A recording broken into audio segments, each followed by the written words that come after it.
Hey everybody, it's Rob with Cherry City Guns and Ammo, and today we're taking a look at my Henry Big Boy Brass and 357 Magnum.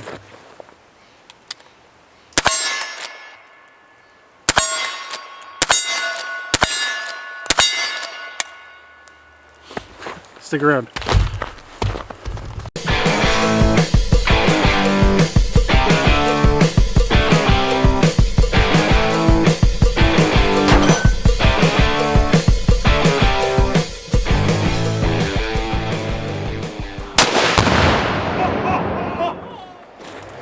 Alright, yeah, this is once again my Henry Big Boy Brass. We haven't shot this in a while. Last time I shot this on the channel was a lot smaller.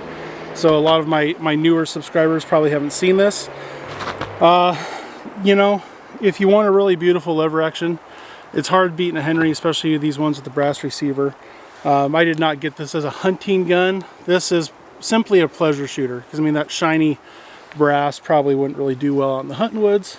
Although it would be kind of cool to try to go after deer with one of these someday. Beautiful piece of walnut. This has got the Ranger Point Precision cloverleaf peep on the back and the Ranger Point Precision fiber optic front sight. We're loaded up with some 158 grain Hornady XTPs in 357 Magnum. So let's do some shooting. Let's go for our hostage popper. Boy, those hit with some authority.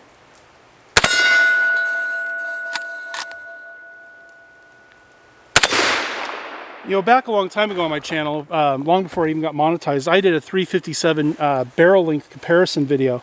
And we shot 357 out of a 4-inch barreled revolver, and then out of a 16-inch barreled Rossi lever action rifle. And the velocity jumped from just under 1,200 feet per second to just under 1,800 feet per second. And this rifle is featuring a 20-inch barrel. So one of these days, I'm going to shoot this over the chronograph and see what kind of velocities we're getting out of 357 mag with a 20-inch barrel. Let's go down the plate rack. As you can see, this hits with a tremendous thump. Really rocks those plates hard. Let's hit our little guy. And we missed the little guy. Let's try that again. I think I'm hitting right underneath it. I'm not gonna lie, it is cold out here today. As you can see, we got some snow on the ground, and I am fogging up. So I gotta have a quick defog break. We're gonna load this back up, and then we're gonna try it long distance. All right, right here, right over my shoulder, is my 60-yard silhouette. We're gonna go ahead and zoom in on that now. Kind of hard to pick up with all that snow behind it, but it's that bright green silhouette there. Let's see what we can do at 60 yards. Kind of wish I'd gone up there and painted them red or something. Normally the green is no problem to pick up at this range, but with all that snow it makes it kind of tough.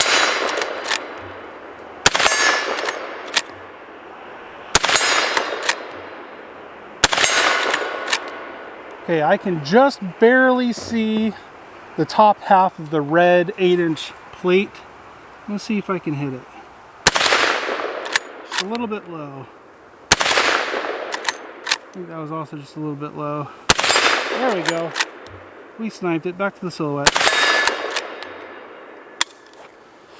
Well, as you can see, even with a not great shooter like me on it, 60 yards, this is pretty darn accurate, pretty easy to hit what you're aiming at. We may even try to stretch this all the way out to 100 yards, and then but before that, I'm actually gonna go load up some 38 special, because 38 special in this thing is a real blast, and we'll do a whole bunch of up close stuff, and it's gonna be a whole lot of fun with that 38 special. So stick around, we'll be right back. All right, we're loaded up with some 38 special, and we're gonna do some up close stuff. But first, I want to see how much of a difference it makes shooting that 38 special at 60 yards. Helps if I have one in the chamber. Yeah, seems like just as easy, just with even less recoil. Oops. Let's go back up here to our up close range. All right, let's go for the old hostage popper.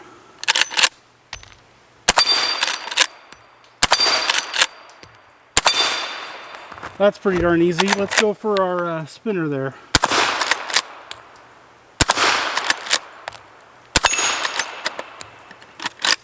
Let's go down the plate rack. As you can see, the 38 Special doesn't rock them near as much as the 357 mag does. But boy, it sure is a lot of fun. Not that it kicks hard with 357 mag, because it definitely doesn't. You know, this is a pretty small rifle, but it's actually fairly heavy for how slim it is. Just with all that walnut and brass, you know, that's pretty heavy components there. And it's a heavy barrel. We're completely empty, verified empty. We got nobody behind the camera. But look at the profile of that heavy octagon barrel. It is a heavy, heavy barrel, which really helps with, you know, shooting this thing offhand. I feel super steady with it, and it makes me look like a better shot than I probably really am.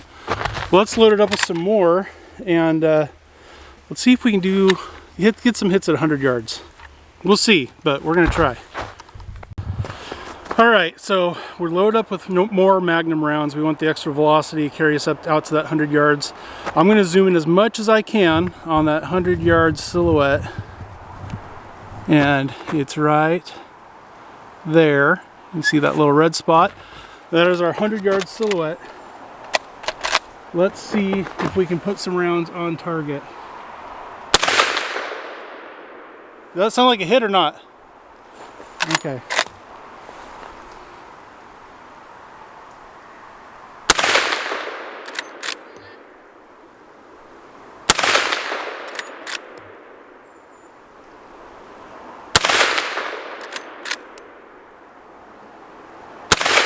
There we go. So they were saying I was hitting to the left, so I held the right edge of it, and at least one time hit it. There we go. So it seems like if I hold just on the right edge, I actually can hit that.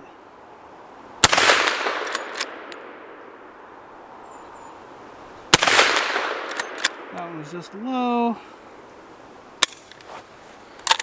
And we're empty. Okay, so I was able to get a few rounds on target at 100 yards once I figured out where I needed to hold. And so yeah, that would probably just take a little bit of me actually sitting down at the bench on a paper target and a spotting scope, shooting, checking where I'm at, making some minor adjustments. This has pretty much only been sighted in up close here, because that's typically where I shoot it. I shoot 60 yards and in for the most part, and it seems to do really well at those distances. I could put a base or a rail on here and throw a scope on it, but I mean that just kind of ruins what this is supposed to be. You know, this is not, like I said, this isn't a hunting gun. I don't have it for hunting. It's a pleasure shooter, and sometimes you want, when you're doing the pleasure shooting, you want some old traditional you know, open sights, pistol caliber, especially a classic pistol caliber like 357 Magnum. It's not built to be a precision shooter, and I don't want it to be that. I just want it to hit where I'm aiming up close and just be fun. You know, that's a plinker. You could definitely do more with it if you wanted to. You put a scope on here, I'm sure you get dialed in really well. Yeah, this is just a pleasure to shoot. I bought it as a pleasure shooter, and it brings me a ton of pleasure to shoot it. Everybody who has shot this gun has absolutely loved it. I've shot some other Henry levers, 41 mag and 44 mag. Those are also a blast to shoot. You're getting into a lot more recoil with both of those. I've let kids shoot this one, and they don't mind the recoil on it one bit. The 41 and the 44, they're thumping a little harder. You might need a little bigger kid to be able to handle them, but just about anybody can handle this. And I'm really hoping to get this same gun in 22 long rifle. Again, it's just a pleasure gun. If I was gonna use it for anything like hunting, I probably wouldn't get the brass receiver, but they're so pretty. I actually got in an argument with a guy at a local sporting goods store when I said I wanted this. And he goes, "No, you don't want that." I was like, "What do you mean?"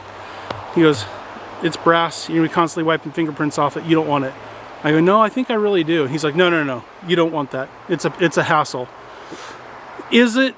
A little bit. You know, I don't worry about it when I'm shooting it. I get it dirty and fingerprinted up while I'm shooting it.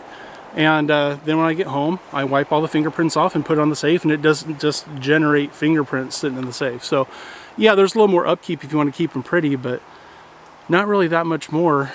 And it's just so pretty. Like, how can you not love that? And some people don't wipe them down. Some people want the brass ones to develop a patina. I don't. I want to keep it looking like a mirror, because I don't know, there's just something so nostalgic about it.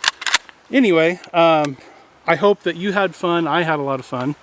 It's the first time I've done a video out in the snow, and that's been kind of a lot of fun. We don't get a lot of snow where I live, so we've had snow for like the last week, and that's a pretty big deal around here. It was fun doing a video in the snow. Next time I know, though, maybe go paint the targets a contrasting color. Anyway, thanks a lot for watching, and we will see you guys in the next video. Bye-bye.